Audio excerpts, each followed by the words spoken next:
I, 32M, don't know why I'm writing this. Maybe because I can't sleep anymore. Maybe because it's been almost 3 years, and I still think about her every single day. I've told myself 1,000 times that writing this won't change anything. She's gone. I ruined it. But maybe if I write it all down, someone out there will think twice before doing what I did. Her name was Emily, 29F. We met 5 years ago at a rooftop birthday party in Brooklyn. The kind where the music's too loud, the drinks are too warm, and half the people there are pretending to enjoy themselves. I wasn't supposed to be there. I was tagging along with a coworker, already planning to leave early. And then I saw her. She was standing by the railing, talking to a group of friends, laughing about something, that kind of laugh that makes other people want to join in even if they didn't hear the joke. She was wearing this simple blue dress, nothing fancy, but there was something about her. She looked like she belonged, not to the party, but to the moment. I don't even remember what I said when I introduced myself. Something lame, probably. But she smiled. And somehow, we ended up talking the rest of the night. About music, traveling, our jobs, how New York feels both too big and too small at the same time. I remember she said, "The city's lonely, but it's the kind of lonely that makes you hope." That line stuck with me. When the night ended, I asked for her number. She looked at me for a second, like she was deciding something, then typed it into my phone and said, "Don't text me at 2 a.m. Be better than that." I laughed, promised I would, and actually waited until the next afternoon. We started talking, then texting, then spending every weekend together. She worked as an art curator. I was in marketing. 2 completely different worlds, but somehow we fit. She'd drag me to art galleries and make me guess what the paintings really meant. I'd take her to late-night baseball games and try to explain why everyone hated the Yankees. She grounded me. I made her laugh. Within months, we were inseparable. We moved in together a year later. A small apartment in Williamsburg. Old, creaky floors, but it had this massive window that looked out onto the skyline. Every night, we'd sit there, sharing a bottle of wine, talking about everything and nothing.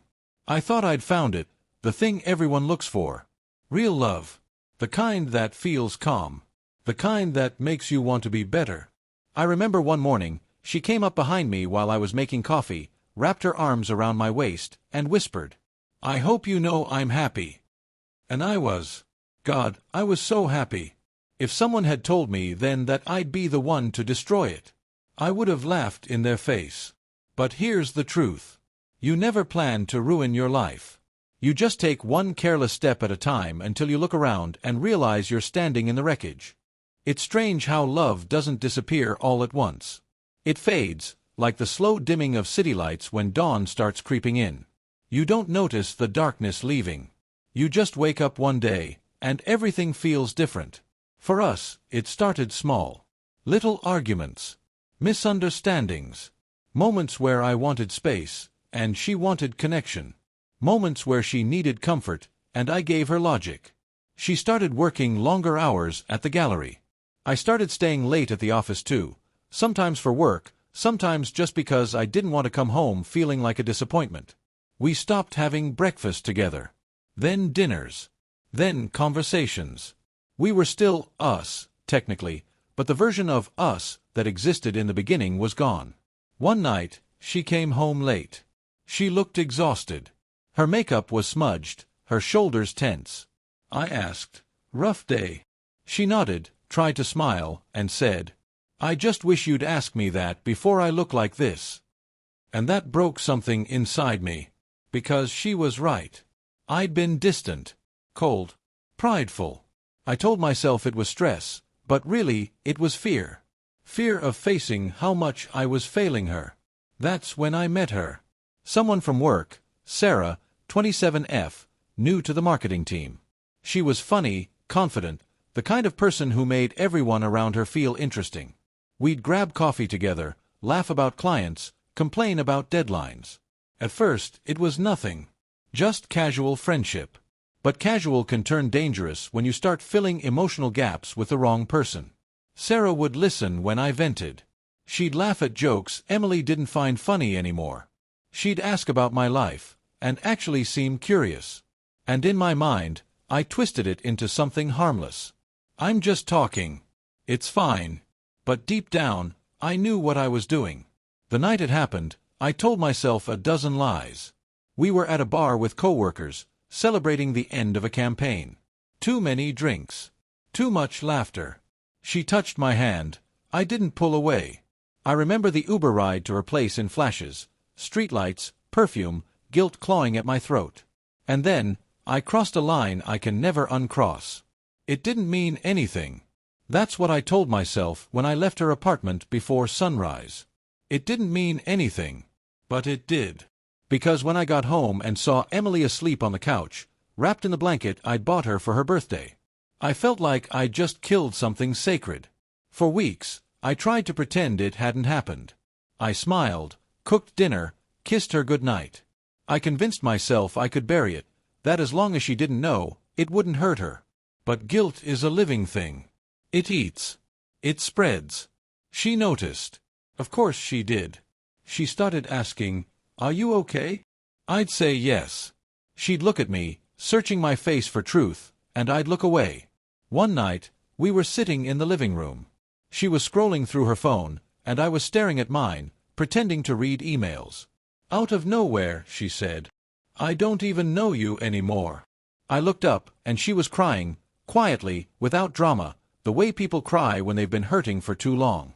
I wanted to tell her everything, to beg her to forgive me, to promise I'd fix it. But I didn't, because I was a coward. She found out 2 weeks later. I'd left my phone on the counter. Sarah had texted me something stupid, a heart emoji, I think. Emily saw it. I still remember the silence that followed. She didn't scream. She didn't throw anything. She just looked at me and said, "How long?" And when I didn't answer right away, she laughed, this small, broken sound, and whispered, "That long, huh?" I tried to explain.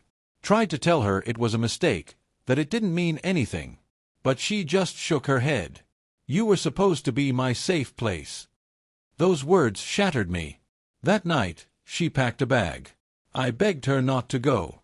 She said, "I can't even look at you right now." And then she left. No yelling. No closure. Just the sound of the door closing, and the quiet that followed. I sat on the floor of our apartment until the sun came up, holding my phone, waiting for a message that never came. She didn't block me. She just disappeared. It's been 4 years since she left. 4 winters. For birthdays I pretended didn't matter. New York doesn't slow down for heartbreak. The city moves on, even when you can't. You walk the same streets, but the lights feel colder. You pass the same cafes, but the coffee tastes different. Because it's not about the place. It's about the person who made it feel like home. For a long time, I thought the guilt would fade. That one day, I'd wake up and it wouldn't hurt anymore. That I'd stop replaying that night in my head. But regret isn't a wound that heals. It's a scar that keeps bleeding when you least expect it. I dated other people. I even tried being serious once. But every time someone smiled at me, I'd think of her. Every time I heard her name, even if it wasn't her, something inside me would tighten.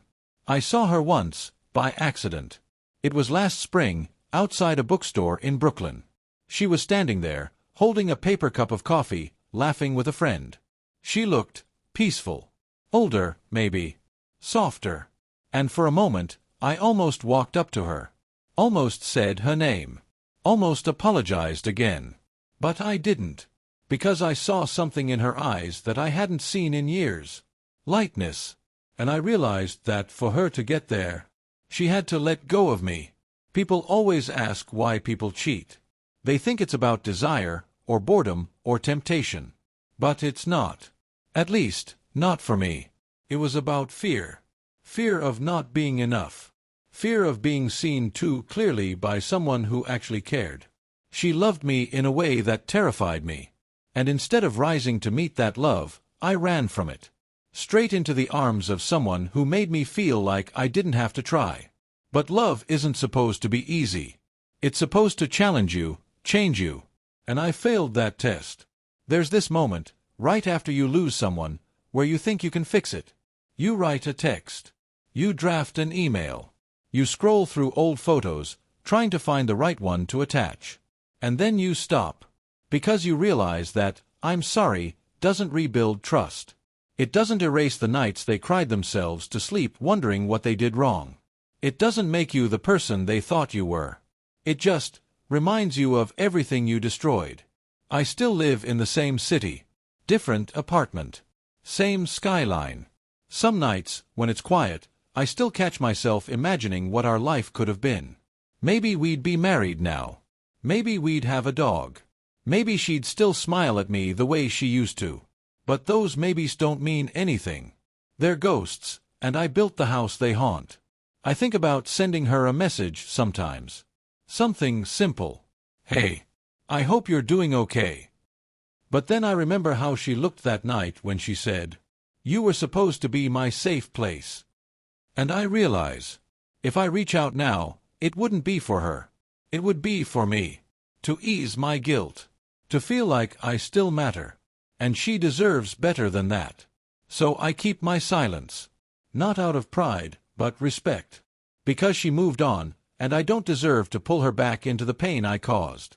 But I still carry her with me, in songs, in smells, in little moments that sneak up when I least expect them. When it rains. When I see a couple laughing at a crosswalk. When I hear her favorite song playing somewhere in the background. Sometimes, I walk by that old bookstore in Brooklyn. I never see her, but I always look. I don't know why. Maybe part of me just wants to make sure she's still okay. Because if she's happy, then maybe that's the only redemption I'll ever get. TLDR. I cheated on the love of my life. She left. And no matter how many years pass, I still wake up some mornings wishing I could undo everything. If you're reading this, and you're in love with someone who believes in you, don't make my mistake. Don't trade real love for a temporary escape. Because one day, you'll wake up and realize that the hardest part of losing them is knowing it was all your fault.